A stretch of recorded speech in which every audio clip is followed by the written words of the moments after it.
तुन चौधरी जी औ पासी जी।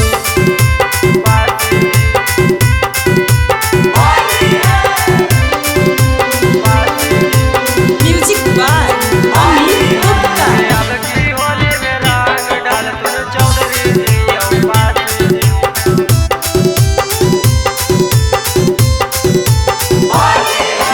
ढेर जादे बोलबी के सोनमा रंग दे तुन तोर दुनु बैलुनमा। ढेर जादे बोलबी के सोनमा रंग दे तुन तोर दुनु बेलौनमा।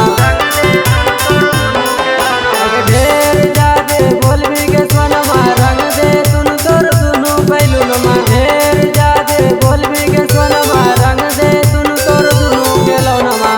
अगे अब की होली में चोली रंग तुन चौधरी जी औ पासी जी। अगे अब की होली में साया रंग तुन चौधरी जी औ पासी जी। अगे अब की होली में साया रंग तुन चौधरी जी औ पासी जी।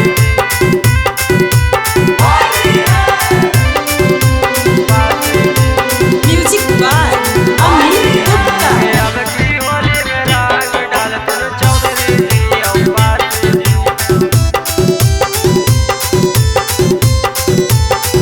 अगे अब की होली में धोरी रंग तुन चौधरी जी औ पासी जी। अगे अब की होली में धोरी रंग तुन चौधरी जी औ पासी जी। अगे अब